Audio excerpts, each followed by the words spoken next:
چنانچہ اس آیت میں یہ فرمایا گیا کہ وَتَعَاوَنُوا عَلَى الْبِرِّ وَالتَّقْوَى وَلَا تَعَاوَنُوا عَلَى الْإِثْمِ وَالْعُدْوَانِ، نیکی اور تقوی میں ایک دوسرے کے ساتھ تعاون کرو اور گناہ اور ظلم میں تعاون نہ کرو۔ وَاتَّقُوا اللَّهَ، اور اللہ سے ڈرتے رہو، بے شک اللہ کا عذاب بڑا سخت ہے۔ یہاں اللہ تبارک و تعالی نے نیکی کے کاموں میں تعاون کا حکم بھی دیا ہے، ترغیب بھی دی ہے، اور گناہ کے کاموں اور ظلم کے کاموں میں کسی کے ساتھ تعاون کرنے سے منع فرمایا۔ یہ بڑی اہم ہدایت ہے، کیونکہ نبی کریم سرورت عالم صلی اللہ علیہ وسلم کی تشریف آوری سے پہلے جو قبائل کے حالات تھے وہ ایسے تھے کہ ایک قبیلے کے آدمی آپس میں ایک دوسرے کے حلیف ہوتے تھے، بعض اوقات ایک قبیلے کا دوسرے قبیلے کے ساتھ بھی اس قسم کا معاہدہ ہوتا تھا کہ وہ ایک دوسرے کا ساتھ دیں گے، ایک دوسرے کی مدد کریں گے، یہاں تک کہ لڑائی اور قتال کی بھی نوبت آ جائے تو یہ دیکھے بغیر کہ کون حق پر ہے کون باطل ہے، اپنے حلیف کی مدد کرنا ضروری سمجھا جاتا تھا۔ اسی کو اصطلاح میں حلف کہتے تھے، یعنی حلافت کا ایک معاہدہ کہ ہم تمہاری مدد کریں گے، تم ہماری مدد کرو گے۔ اس سے بحث نہیں کہ کون حق پر ہے کون باطل پر ہے، تم ہمارے ہو، ہمارے حلیف ہو، لہذا ہم تمہاری مدد کریں گے۔ اس کو حلف کہا جاتا تھا اور اس پر فخر کیا جاتا تھا۔ لیکن نبی کریم سرورت عالم صلی اللہ علیہ وسلم کی تشریف آوری کے موقع پر اللہ تبارک و تعالی نے کیونکہ حق کا بول بالا کرنا تھا تو یہ تفریق پیدا کر دی کہ اب معاملہ اپنے اور پرائے کا نہیں ہے، معاملہ حق اور باطل کا ہے۔ یہ نہیں ہے کہ اپنے کی ہر حالت میں مدد کرنی ہے اور پرائے کی ہمیں حالت میں مخالفت کرنی ہے، بلکہ اصل بات یہ ہے کہ کون حق پر ہے اس کی مدد کرو، کون باطل پر ہے اس کی مدد نہ کرو۔ چنانچہ نبی کریم صلی اللہ علیہ وسلم نے یہ اصول بیان فرمایا تھا کہ لا حلف فی الاسلام۔ اب وہ جو حلافت ہوا کرتی تھی پہلی جاہلیت کی، وہ اب اسلام کے اندر نہیں ہوگی۔ اب جو ہے وہ ساری بات حق و باطل کی بنیاد پر ہو، اور بلکہ نبی کریم سرورت عالم صلی اللہ علیہ وسلم کی باقاعدہ بعثت سے بھی پہلے رسول کریم صلی اللہ علیہ وسلم نے ایک معاہدے کی بڑی تعریف فرمائی جو قریش کے کچھ لوگوں نے کیا تھا، جس کو حلف الفضول کہتے ہیں۔ حلف الفضول اس لیے کہتے ہیں کہ اس معاہدے کے جو دستخط کنندگان تھے، یا یہ کہہ لو کہ اس معاہدے کے جو شرکا تھے، اصلاً وہ فضل کا نام رکھتے تھے، اس واسطے فضول اس کی جمع کر کے کہہ دیا گیا کہ فضول کا معاہدہ ہے۔ تو اس میں انہوں نے یہ بات طے کی تھی کہ ہم اب کسی ظالم کی مدد نہیں کریں گے، اور اب صرف مظلوم کی مدد کی جائے گی جو حق پر ہوگا۔ اس کو حلف الفضول کہتے ہیں۔ اور نبی کریم صلی اللہ علیہ وسلم نے فرمایا کہ آج بھی اگر مجھ سے غیر مسلم لوگ اس قسم کا معاہدہ کرائیں تو میں ضرور اس معاہدے میں شامل ہو جاؤں گا۔ تو پتہ یہ چلا کہ تعاون علی البر، انصاف کے معاملے میں تعاون، اس کا جو حکم ہے وہ صرف مسلمانوں کے ساتھ مخصوص نہیں ہے، بلکہ غیر مسلموں کے ساتھ بھی اس طرح کا معاہدہ کرنا کہ جس سے انصاف قائم ہو، ظلم کا خاتمہ ہو، یہ بھی قرآن کریم کا ایک اہم تقاضا ہے۔ تو اس میں انصاف کے معاملے میں مسلمان اور غیر مسلم کی کوئی تفریق نہیں ہے، انصاف سب کے ساتھ ہونا، مسلمان ہو یا غیر مسلم۔ لا ينهاكم الله عن الذين لم يقاتلوكم في الدين ولم يخرجوكم من دياركم ان تبروهم وتقسطوا اليهم ان الله يحب المقسطين۔ اللہ تعالیٰ انصاف کرنے والوں کو پسند کرتا ہے، غیر مسلم کے ساتھ بھی انصاف ہی کرنا ہے۔ تو یہ بڑا جامع اصول ہے کہ چاہے غیر مسلموں کے ساتھ بھی تم تعاون کرو تو مگر وہ بھلائی کے کام کا ہونا چاہیے، انصاف کے پر ہونا چاہیے، ظلم و زیادتی پر نہیں ہونا چاہیے۔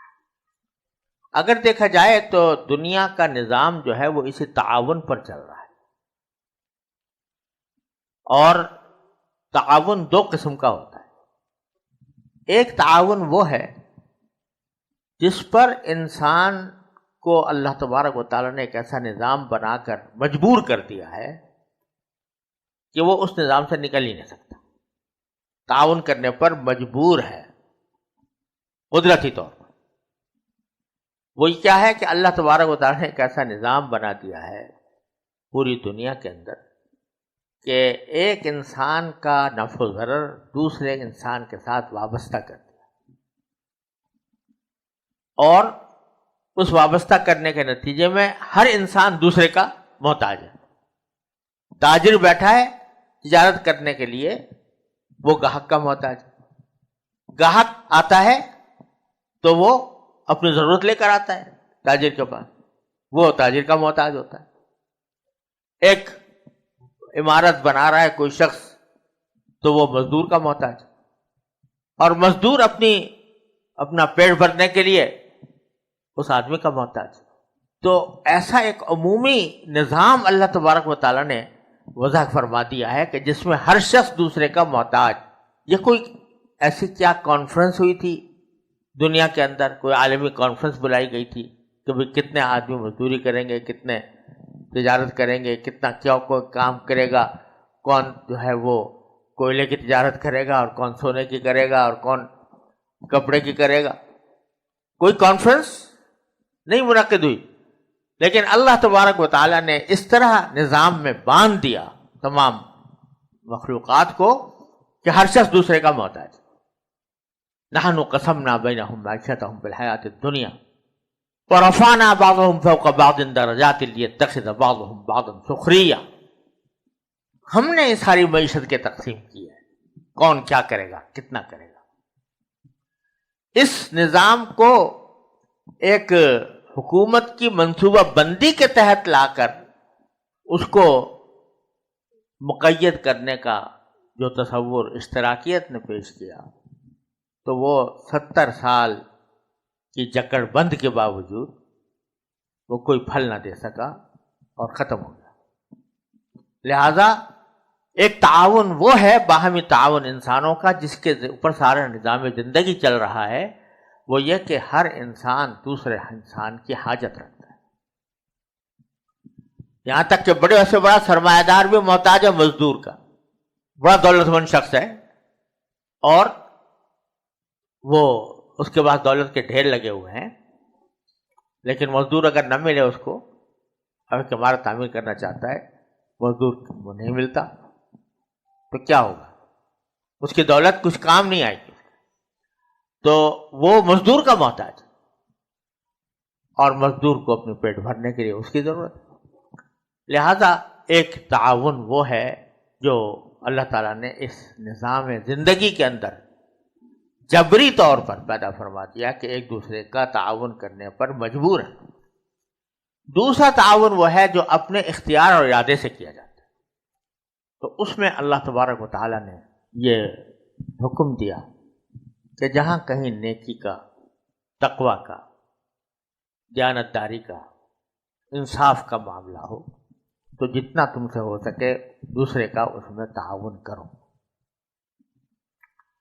اور رسول کریم سرور عالم صلی اللہ علیہ وسلم نے یہاں تک خوشخبری سنا دی کہ ان اللہ فی عون العبد ما کان العبد فی عون اخیہ، او کما قال صلی اللہ علیہ وسلم، بندہ جب تک کسی دوسرے بھائی اپنے بھائی کی مدد میں مشغول رہتا ہے تو اللہ تعالیٰ اس کی مدد کرتا رہتا ہے. من نفس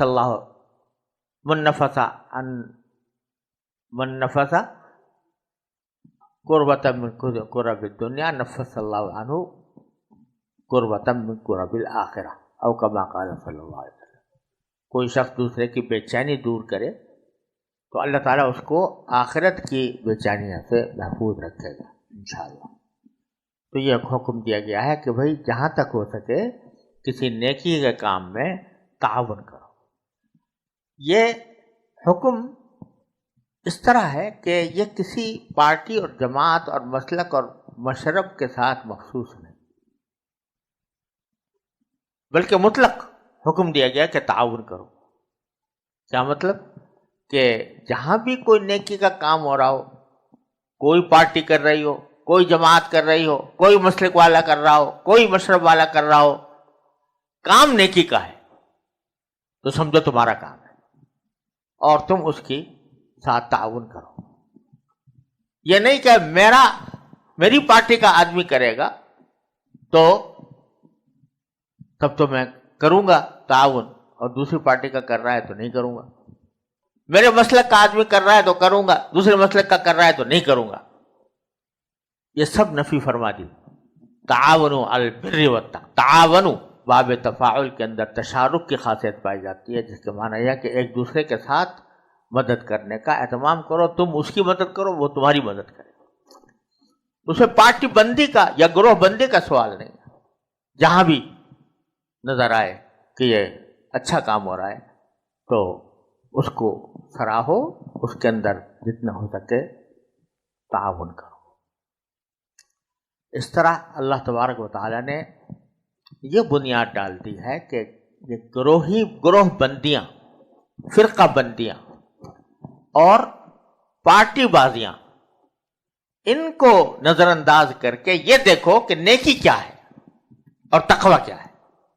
جو نیکی ہے اور تقوی ہے وہ کہیں سے بھی ہو رہا ہو اس کے ساتھ تعاون کرو. یہ نہیں کہ میں ایک پارٹی کا یا ایک گروہ کا ممبر بن گیا ہوں تو اب میری ساری ہمدردیاں اور سارا تعاون اسی گروہ کے ساتھ مخصوص ہے. نہیں، بلکہ مطلق تعاون ہے. تو یہ ایک بہت اہم بات ہے جس کو ہم فراموش کر کے، جس کی وجہ سے ہم نے بڑا نقصان اٹھایا. آج کی دنیا میں مسئلہ یہ ہوتا ہے کہ کوئی اچھا کام اگر ہو رہا ہے تو کریڈٹ مجھے ملے، سہرا میرے سر بندھے. تو لہذا میری جماعت کی طرف سے ہوگا، میرے گروہ کی طرف سے ہوگا تو بے شک میں اس میں حصہ لوں گا. اگر دوسرا کر رہا ہے اور اس میں کامیاب ہو گیا تو سہرا تو اس کے سر بن جائے گا، لہذا میں اس کے ساتھ تعاون نہیں کرتا. یہ بڑی زبردست غلطی ہے جو آج کل ہمارے معاشرے کے اندر پائی جاتی ہے، اور جو قرآن کریم کے اس حکم کے خلاف ہے. تعاون علی البر والتقوی. کہیں بھی نیکی ہو رہی ہو، تمہارا کام ہے کہ اس کی مدد کرو. ولا تعاون علی الاثم والعدوان. اور گناہ کے کام میں اور ظلم اور زیادتی کے کام میں ایک دوسرے کا تعاون نہ کرو، کسی دوسرے کا تعاون نہ کرو. جو ظلم کر رہا ہے کسی پر تم اس کا تعاون کرو، جو زیادتی کر رہا ہے، گناہ کا کام کر رہا ہے، اس کے ساتھ تعاون نہیں. اس کے ساتھ تعاون حرام ہے. اور یہ خاص طور پر اس میں بھی وہی تحزب اور تعصب اور پارٹی بندی سے بالا تر ہو کر یہ کہا گیا ہے کہ تعاون نہیں کرنا، چاہے وہ میری پارٹی کا آدمی ہو جو غلط کام کر رہا ہے تو اس میں تعاون میں نہیں کروں. یہ بڑا اہم اصول ہے. اس میں بھی وہ تعصب اور تحزب سے بچ کر صحیح اصول کے مطابق زندگی گزارنے کا حکم ہے. اسی وجہ سے، اس آیت کی وجہ سے وہ تمام معاملات ناجائز قرار پائے ہیں جس میں کسی گناہ میں اعانت ہوتی ہے. یعنی کسی شخص نے کوئی گناہ کر رہا ہے تو جس طرح گناہ کرنے والے پر اس کا گناہ ہے اس کا وبال ہے. اسی طرح اگر کوئی شخص اس گناہ میں مدد کر رہا ہے، ڈائریکٹ مدد کر رہا ہے، تو وہ بھی اس کے گناہ میں شریک ہوگا. یہ ایک بڑا تفصیل طلب سوال ہے کہ کس درجے کی اعانت حرام ہے، کس درجے کی مکروہ ہے، اور کس درجے کی اعانت وہ اعانت ہی نہیں ہے بلکہ وہ مباح ہے. یہ ایک بڑا تفصیلی مسئلہ ہے فقہ کے اندر. کون کون سی چیزوں کو اعانت کہا جائے گا، کن کو نہیں کہا جائے گا. میرے والد ماجد حضرت مولانا مفتی محمد شفیع صاحب رحمۃ اللہ علیہ کا اس پر ایک مستقل رسالہ جواہر الفقہ میں چھپا ہوا ہے، جس میں انہوں نے اس مسئلے کی تحقیق فرمائی ہے. اگر بہت دوربینی سے کام لیا جائے، بہت گہرائی میں جا کر دیکھا جائے، تو زندگی گزارنا مشکل ہو جائے.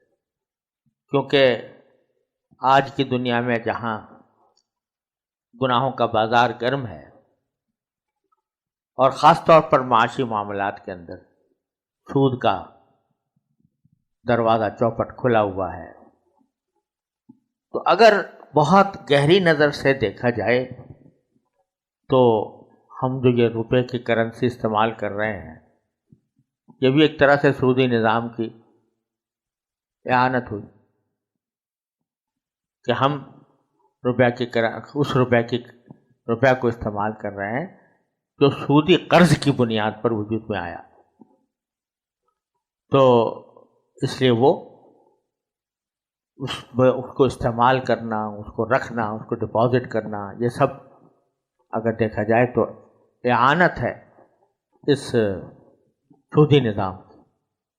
تو اگر بہت گہرائی کے ساتھ نظر ڈالی جائے تو اعانت کی ایسی صورتیں جو بہت دقیق ہیں اور دور از کار ہیں، ان کو بھی گناہ کی فہرست میں اگر داخل کر دیا جائے تو زندگی دشوار ہو جائے.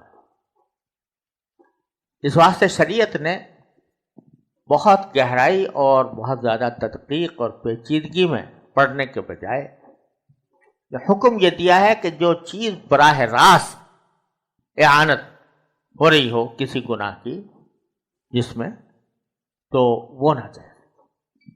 جیسے سود ہے تو رسول کریم صلی اللہ علیہ وسلم نے فرمایا کہ اس کا لینے والا بھی، دینے والا بھی، اس کا لکھنے والا بھی، اس کے گواہ بھی، یہ سب ان پر لعنت ہے. تو جو لکھ رہا ہے وہ اس معاہدے کو عمل میں لانے کے اندر تعاون کر رہا ہے، جو گواہ بن رہا ہے اس معاملے کے قانونی ثبوت فراہم کرنے میں تعاون کر رہا ہے. یہ ناجائز ہے. لیکن اگر واسطہ در واسطہ ہو کر کہیں دور دراز جا کر اگر آدمی کسی ایسا معاملہ کر رہا ہے جس کے بغیر زندگی گزارنا ممکن نہیں ہے، تو اس کو شریعت نے ایسے اعانت میں داخل نہیں کیا، ایسے تعاون میں جو تعاون الاسم والعدوان ہو. تو اس لیے اس مسئلے کو بہت اہتمام کے ساتھ اور علمی تفقہ کے ساتھ دیکھنے کی ضرورت ہوتی ہے. تو یہاں یہ اس کا موقع نہیں ہے کہ اس کی تفصیلات پوری بتائی جائیں، لیکن عرض یہ کرنا ہے کہ جہاں کہیں اعانت کا شبہ پیدا ہو کہ ہم فلاں چیز میں اعانت کر رہے ہیں، تو اس کے بارے میں کسی محقق مفتی سے اس کا فتویٰ لینا چاہیے کہ آیا ایسا کرنا جائز ہے یا ناجائز. اس کے بعد فیصلہ کرنا چاہیے کہ ہم جو کام کر رہے ہیں وہ اعانت ہے، ممنوع یا جائز ہے. البتہ اللہ تعالیٰ جب بھی کوئی حکم دیتے ہیں، کوئی قانون بناتے ہیں، تو ساتھ میں ایک جملہ اکثر و بیشتر آگے یا پیچھے ہوتا ہے، واتقوا اللہ، اللہ سے ڈرو. کیونکہ کوئی بھی حکم یا قانون جو ہے وہ اس وقت تک مؤثر نہیں ہو سکتا جب تک کہ دل میں خدا کا خوف نہ ہو. آپ 1000 پولیس رکھ دیجئے، 1000 محکمے بنا لیجئے، 1000 عدالتیں قائم کر لیجئے، لیکن وہ دن کی روشنی میں اور شہر کی رونق میں بے شک وہ جرائم کا سدباب کر لیں گے، لیکن جنگل کی تنہائی میں، رات کی تاریکی میں آدمی قانون کا پابند ہو، اس کے لیے پہرا بٹھانے والی چیز ایک ہی ہے اور وہ ہے تقوی۔ تو فرمایا واتقوا اللہ، اللہ سے ڈرو، ان اللہ شدید العقاب، اللہ تعالیٰ کا عذاب بڑا سخت ہے۔